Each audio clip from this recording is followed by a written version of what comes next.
اعوذ باللہ من الشیطان الرجیم بسم اللہ الرحمن الرحیم۔ یہ کہانی ہے اسلام کے پہلے خفیہ جاسوس سیکریٹ ایجنٹ کی، جن کی بھیجی ہوئی خبروں اور گپت معلومات سے مدینہ منورہ کی اسلامی سیاست اپنے اہم فیصلے لیا کرتی تھی۔ ایک ایسے مرد مجاہد، ایسے اثردار اور خطرناک شخص کی بہت سے مسلمانوں کو یہ علم بھی نہ تھا کہ وہ کون ہیں اور کس خاموشی کے ساتھ وہ رسول اکرم صلی اللہ علیہ وسلم کی مدد کر رہے ہیں۔ رسول اللہ صلی اللہ علیہ وسلم کے دادا حضرت عبد المطلب کے 10 بیٹے تھے۔ ان میں سے 4 نام آج بھی امت کی زبان پر ہیں: ابو لہب، حضرت ابو طالب، حضرت حمزہ رضی اللہ تعالیٰ عنہ اور حضرت عباس رضی اللہ تعالیٰ عنہ۔ جب رسول اکرم صلی اللہ علیہ وسلم نے مکہ مکرمہ میں اپنی نبوت کا اعلان کیا تو مکہ کے سرداروں اور قبیلوں نے مل کر سخت مخالفت شروع کر دی، لیکن اس مخالفت کے بیچ ایک عجیب امتحان بھی تھا کہ نبی کریم صلی اللہ علیہ وسلم کے سب سے بڑے دشمن انہی کے سگے چچا ابو لہب تھے، سخت دل، ظالم اور ہر وقت نبی صلی اللہ علیہ وسلم کو تکلیف پہنچانے کا بہانہ ڈھونڈنے والا۔ وہیں دوسری جانب رسول اکرم صلی اللہ علیہ وسلم کے دوسرے چچا حضرت ابو طالب آپ صلی اللہ علیہ وسلم کے سب سے بڑے حامیوں میں سے تھے، نرم دل، رحم دل اور اپنے بھتیجے صلی اللہ علیہ وسلم کی حفاظت میں ہمیشہ قائم رہنے والے۔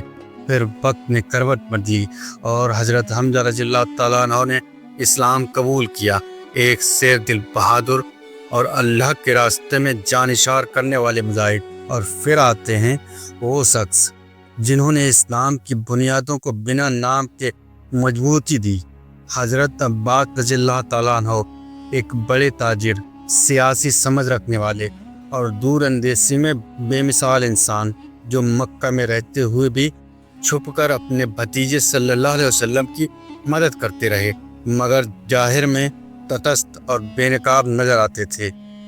جب حضرت ابو طالب کا انتقال ہوا تو مکہ کی سرزمین رسول اکرم صلی اللہ علیہ وسلم کے لیے تنگ کر دی گئی۔ ابو طالب کی غیر موجودگی میں قریش نے مسلمانوں پر ظلم اور ستم ڈھانے شروع کر دیے، اس لیے نبی اکرم صلی اللہ علیہ وسلم نے ہجرت کی تدبیر شروع کی۔ صحابہ اکرام کو الگ الگ شہروں کی طرف بھیجا گیا اور خود طائف کا رخ کیا۔ طائف میں جو ہوا وہ آج بھی امت کی آنکھوں کو نم کر دیتا ہے۔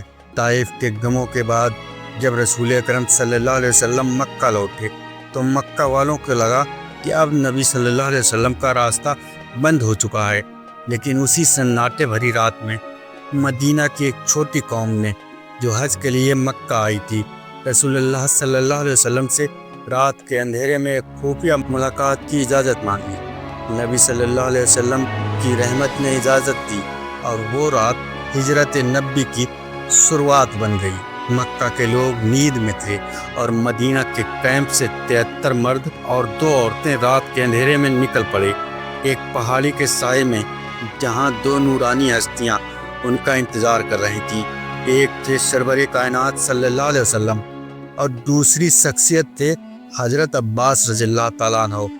سب سے پہلے حضرت عباس رضی اللہ تعالیٰ عنہ آگے بڑھے اور انصار مدینہ سے فرمایا: اے مدینہ والوں، یاد رکھو، اگر تم میرے بھتیجے صلی اللہ علیہ وسلم کو اپنے ساتھ لے جاؤ گے تو پورا عرب تمہارے خلاف ہو جائے گا۔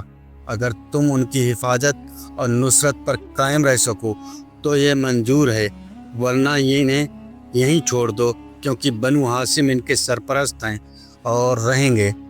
اس پر مدینہ کے بہادر مسلمانوں نے جواب دیا: ہم اپنی جانوں سے بڑھ کر آپ کی حفاظت کریں گے، ہم آخری سانس تک لڑیں گے اور اپنی جان کے آخری قطرے تک انہیں بچائے رکھیں گے۔ اور یہی وہ لمحہ تھا کہ مکہ کی اندھیری رات سے مدینے کی روشنی کی شروعات ہوئی۔ ہجرت نبی کا پہلا وعدہ پورا ہوا، مگر حضرت عباس رضی اللہ تعالیٰ عنہ نے اس وقت ہجرت کا راستہ اختیار نہیں کیا۔ وہ مکہ میں ہی رہے، مگر اپنی عقل، تجربے اور تجارت کی آڑ میں رسول اللہ صلی اللہ علیہ وسلم کے لیے خفیہ مددگار بنے رہے۔ مدینہ پہنچنے کے بعد کچھ عرصے بعد اسلام کی پہلی بڑی جنگ کا اعلان ہوا، جنگ بدر۔ نبی پاک صلی اللہ علیہ وسلم نے اپنے صحابہ کو جمع کیا، جنگ کی حکمت عملی طے کی گئیں اور ہر قدم پر اللہ سے مدد مانگی۔ یہی وہ دور تھا جب بنو ہاشم کے سردار حضرت عباس رضی اللہ تعالیٰ عنہ چھپے ہوئے ستاروں کی طرح اسلام کی راہ کو روشن کر رہے تھے۔ ان کی سوجھ بوجھ مدینہ اور مکہ کے بیچ خبروں کی ادلا بدلی اور ان کا ایمان اسلام کی تقدیر کو نیا موڑ دے رہا تھا۔ اور اس کے بعد ان کے خاموش قدموں نے امت کو وہ راستہ دکھایا جو آج تک روشنی بکھیر رہا ہے۔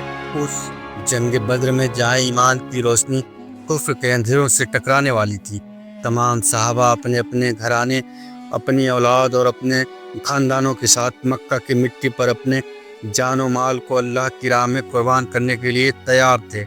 مگر جب وہ خفیہ مجلس شروع ہوئی تو رسول اکرم صلی اللہ علیہ وسلم نے اپنی صحابہ کو فرمایا، کوئی بھی صحابی بدر کی جنگ میں بنو ہاشم کے لوگوں کے خلاف قتل و غارت نہیں کرے گا۔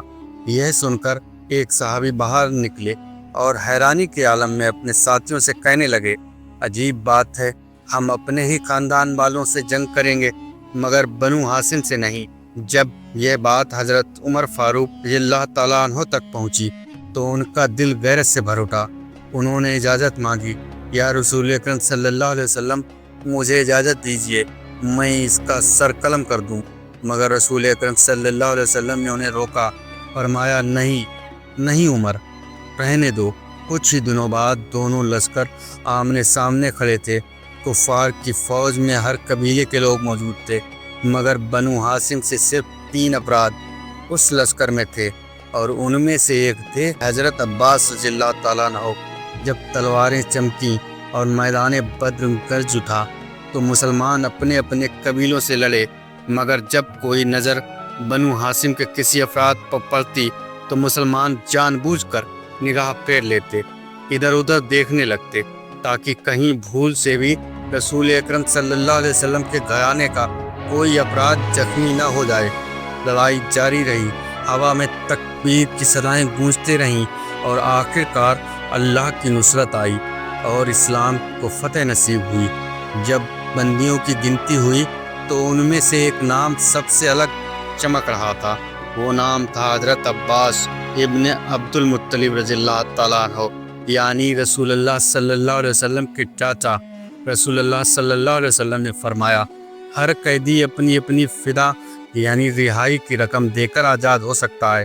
جب حضرت عباس رضی اللہ تعالیٰ عنہ کے پاس یہ پیغام پہنچا تو انہوں نے کہا، میں فدا کیوں دوں، میں تو پہلے سے ہی مسلمان ہوں۔ اصل میں وہ 2 سال پہلے جب عقبہ کا مجاہدہ ہوا تھا اور مسلمان ہجرت کر کے مدینہ چلے گئے تھے تو حضرت عباس رضی اللہ تعالیٰ عنہ مکہ میں ہی رہ گئے تھے۔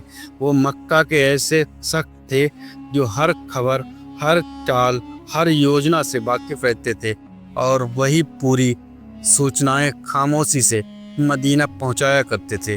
یعنی حضرت عباس رضی اللہ تعالیٰ عنہ رسول اللہ صلی اللہ علیہ وسلم کے مکہ میں خفیہ ایجنٹ کے طور پر رہے، ایک ایسا راز جو بہت سے مسلمانوں کو معلوم ہی نہیں تھا۔ اس لیے بدر سے پہلے اس مجلس میں رسول اکرم صلی اللہ علیہ وسلم نے صحابہ سے کہا تھا، بنو ہاشم کے لوگوں سے جنگ مت کرنا، کیونکہ نبی صلی اللہ علیہ وسلم نہیں چاہتے تھے کہ ان کے وہ گپت ایجنٹ، خفیہ ایجنٹ، ان کے چچا حضرت عباس رضی اللہ تعالیٰ عنہ کسی تلوار کی جد میں آ جائیں۔ مگر جب قید میں آئے اور بولے، میں مسلمان ہوں، میں کیوں فدا دوں، تو رسول اکرم صلی اللہ علیہ وسلم نے نرمی اور حکمت سے فرمایا، عباس، تمہارا ایمان اللہ کے ہاں مقبول ہے، مگر دنیا کے اصول یہ کہتے ہیں کہ تمہیں فدا دینی ہوگی، اور یاد رکھنا اللہ تمہیں اس کے بدلے میں 5 گنا ثواب دے گا، بلکہ بنو ہاشم کے 2 اور افراد کی فدا بھی تم ہی ادا کرو گے۔ حضرت عباس رضی اللہ تعالیٰ عنہ نے وہ فدا ادا کی اور پھر نبی صلی اللہ علیہ وسلم نے انہیں واپس مکہ بھیج دیا۔ وہیں سے وہ دوبارہ مسلمانوں کی مدد کرتے رہے، خفیہ طور پر سوچنائیں دے کر مکے والوں کی سازشوں کو ناکام بناتے رہے۔ اس لیے جب احد کی جنگ کا وقت آیا تو رسول اکرم صلی اللہ علیہ وسلم کو پہلے ہی معلوم تھا کہ دشمن کیا سوچ رہا ہے، اور جب خندق کی جنگ ہوئی تب بھی مسلمانوں کی تیاری ایک قدم آگے تھی۔ یہ سب حضرت عباس رضی اللہ تعالیٰ عنہ کی سوچناؤں کی بدولت تھا۔ پھر وہ دن بھی آیا جب فتح مکہ کا سورج اگا۔ رسول اکرم صلی اللہ علیہ وسلم 10,000 مجاہدین کے ساتھ مدینہ سے مکہ کی اور روانہ ہوئے۔ مکہ میں موجود حضرت عباس رضی اللہ تعالیٰ عنہ نے سمجھ لیا کہ اب پردہ اٹھ چکا ہے۔ انہوں نے اپنے خاندان کو لیا، مسلمانوں سے آ ملے اور پھر مکہ فتح ہوا بنا خون خرابے کے اللہ کی رحمت سے۔ کچھ ہی دنوں بعد ایک اور جنگ ہوئی، حنین۔ یہ وہ جنگ تھی جس میں عباس رضی اللہ تعالیٰ عنہ نے اب گپت ایجنٹ کے بجائے ایک بہادر مجاہد بن کر حصہ لیا۔ مسلمانوں کا لشکر آگے بڑھ رہا تھا، مگر جب وہ گھاٹی میں پہنچے تو دشمنوں نے اچانک تیروں کی بارش کر دی۔ مسلمان بکھرنے لگے، قدم پیچھے ہٹنے لگے اور میدان میں بس کچھ ہی لوگ باقی رہ گئے۔ اس افراتفری میں بھی ایک شخص تھا جو نہ پیچھے ہٹا نہ جھکا، وہ تھے رسول اکرم صلی اللہ علیہ وسلم۔ دشمنوں کی نظر جب آپ صلی اللہ علیہ وسلم پر ٹک گئی، حضرت عباس رضی اللہ تعالیٰ عنہ نے جلدی سے آپ کے گھوڑے کی لگام پکڑی کہ کہیں آپ اور آگے نہ بڑھ جائیں، مگر نبی صلی اللہ علیہ وسلم نے رکنا منظور نہیں کیا۔ آپ نے فرمایا، میں نبی ہوں، یہ کوئی جھوٹا نہیں، میں عبد المطلب کا بیٹا ہوں۔ آپ صلی اللہ علیہ وسلم دشمنوں کی طرف بڑھے اور پھر فرمایا، عباس اپنی اونچی آواز سے پکارو، اے مجاہدین بدر کے ساتھیوں، اے رسول اللہ کے انصار، واپس آ جاؤ، تمہارے نبی تمہیں بلا رہے ہیں۔ حضرت عباس رضی اللہ تعالیٰ عنہ نے اتنی بلند آواز میں پکار کی کہ گھاٹیوں میں وہ نعرہ گونج اٹھا اور بھاگتے ہوئے مسلمان پلٹ پڑے۔ انہوں نے تکبیریں بلند کیں، اللہ اکبر، اور پھر وہی فوج جس نے کچھ لمحے پہلے قدم پیچھے بڑھا لیے تھے اب دشمنوں کو پچھاڑ رہی تھی، اور اس طرح حضرت عباس رضی اللہ تعالیٰ عنہ کی وہ آواز امت کے لیے پھر ایک بار نصرت اور صبر کا پیغام بن گئی۔ اس گھڑی کا منظر تصور کیجئے جب میدان جنگ میں ایک طرف فتنہ، فساد اور کفر کی آندھی اٹھی ہوئی تھی اور دوسری طرف مسلمانوں کے قدم لرز رہے تھے، دلوں میں مایوسی اتر چکی تھی۔ اسی ہنگامے میں اچانک ایک گرجتی ہوئی آواز نے پورے میدان کو ہلا دیا۔ وہ آواز تھی حضرت عباس رضی اللہ تعالیٰ عنہ کی، رسول اکرم صلی اللہ علیہ وسلم کے چاچا کی۔ انہوں نے پکارا، اے مسلمانوں، کہاں جا رہے ہو؟ کیا تم اپنے نبی صلی اللہ علیہ وسلم کو چھوڑ بھاگ رہے ہو؟ ان کی آواز میں ایسا جنون، ایسا ایمان اور ایسی غیرت دینی تھی کہ وہ صدا فضاؤں کو چیرتی ہوئی سیدھا دلوں میں اتر گئی۔ حضرت عباس رضی اللہ تعالیٰ عنہ خود فرماتے ہیں، جیسے ہی میری آواز مسلمانوں کے کانوں تک پہنچی تو سب نے اپنے اونٹوں کی لگام پلٹ دی اور دوڑ پڑے اپنے پیارے نبی اکرم صلی اللہ علیہ وسلم کی طرف، ان کی حفاظت کے لیے، ان کے قدموں پر اپنی جان نثار کرنے کے لیے۔ کچھ ایسے بھی جانثار تھے جو اونٹوں کو سنبھال نہ سکے، واپس پلٹنے میں وقت لگ رہا تھا، مگر انہوں نے اونٹوں کو وہیں چھوڑ دیا اور پیدل ہی دوڑ پڑے صرف اپنے آقا صلی اللہ علیہ وسلم کی طرف، ان کی حفاظت کے لیے۔ تھوڑی ہی دیر میں وہ بکھری ہوئی 12,000 کی فوج پھر سے ایک لہر بن گئی۔ مایوسی کی جگہ تقویٰ اور شجاعت، بہادری کا سمندر امڑ آیا، اور پھر اللہ کی نصرت سے مسلمانوں نے وہ جنگ جیت لی۔ جنگ حنین کے بعد جب رسول اکرم صلی اللہ علیہ وسلم اپنے صحابہ کے ساتھ مدینہ منورہ لوٹے تو اس بار آپ صلی اللہ علیہ وسلم نے اپنے چاچا حضرت عباس رضی اللہ تعالیٰ عنہ کو بھی ساتھ لیا۔ رسول اکرم صلی اللہ علیہ وسلم نے مسجد نبی کے قریب ان کے لیے ایک گھر بنوایا، مگر وہ گھر صرف اینٹوں اور دیواروں کا نہیں تھا بلکہ محبت اور رشتے کی نظیر تھا۔ کچھ سال بعد حضرت عباس رضی اللہ تعالیٰ عنہ نے وہ گھر خلافت کے حوالے کر دیا۔ پھر حضرت عمر رضی اللہ تعالیٰ عنہ نے مسجد نبی کی توسیع یعنی وستار کے لیے اس گھر اور آس پاس کے مکانوں کو گرایا۔ وقت گزرا اور تیسرے خلیفہ حضرت عثمان رضی اللہ تعالیٰ عنہ کے دور میں حضرت عباس رضی اللہ تعالیٰ عنہ اس دنیا سے رخصت ہو گئے۔ ان کے جنازے کا عالم یہ تھا کیونکہ مدینہ کی گلیوں میں پاؤں رکھنے کی جگہ نہیں تھی۔ ہر شخص کی آرزو تھی کہ کسی طرح رسول اکرم صلی اللہ علیہ وسلم کے چچا کو اپنے ہاتھوں سے کاندھا دے دیں۔ یہاں تک کہ خلیفہ عثمان رضی اللہ تعالیٰ عنہ خود بھی اس بھیڑ میں پھنس گئے۔ جب حالات بگڑنے لگے تو انہوں نے اپنے گارڈز کو حکم دیا، لوگوں کو پیچھے کر دو، صرف بنو ہاشم کو قبر کے قریب رہنے دو۔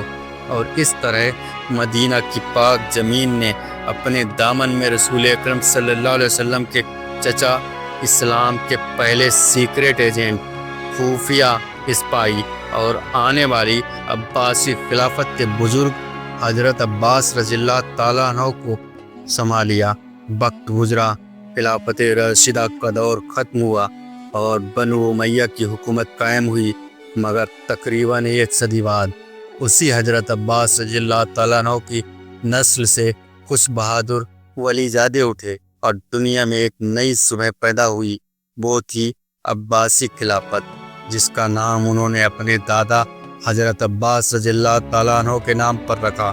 انہوں نے بغداد کو اپنا دارالخلافہ بنایا اور وہیں سے شروع ہوا وہ سنہرا دور جسے دنیا آج تک کہتی ہے اسلامک گولڈن ایج، ایک ایسا دور جہاں علم، ایمان اور انصاف کی روشنی نے دنیا کے ہر کونے کو نور سے منور کر دیا۔